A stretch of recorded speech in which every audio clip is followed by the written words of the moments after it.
যে সম্পত্তির জন্য সম্পর্ক নষ্ট করে, যে সম্পত্তিটা যাদেরকে দেওয়ার জন্য, যেমন বাবা ভাইয়ের সাথে দুশ্মনী করলো সম্পত্তির জন্য, এই সম্পত্তি যেন আমার সন্তানরা পায়, এটাই চাওয়া।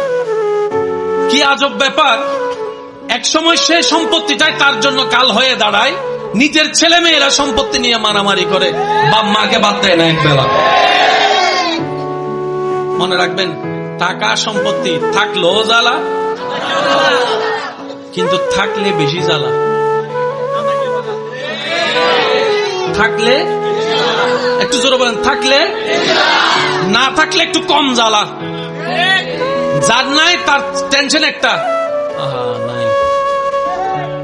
যার আছে তার টেনশন, কেমনে ধরে রাখবো, কেমনে বাড়াবো, কেমনে বাক করবো, কারে কি দিব, কে কোনটা ভাইয়া খুশি হবে, কে কোনটা ভাইয়া নারাজ হবে, হাজার টেনশন। সেজন্য রব্বুল আলামিন বলে, বান্দা, রিজিকের বিষয়টা আমি রব নিজের হাতে রেখেছি। কেন জানো? তোমাদের হাতে রিজিকের দায়িত্ব ছেড়ে দিলে তোমরা আপনকে বাড়াই দিবা, পরকে কমাই দিবা, বন্ধুকে বাড়াই দিবা, দুশমনকে কম দিবা। যেমন রিজিকের হাজার রিজিকের একটা অংশ হচ্ছে অক্সিজেন। অক্সিজেন আসে কোত্থেকে? গাছ থেকে।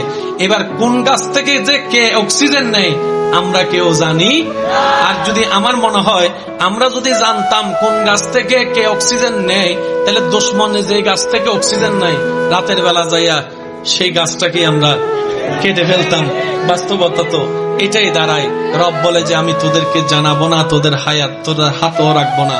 সেজন্য ইমানদার ভাইয়েরা, শয়নে স্বপনে বর্ষাটা রাখবো রবের উপরে, নবীর প্রেমটা সাথে নিয়ে।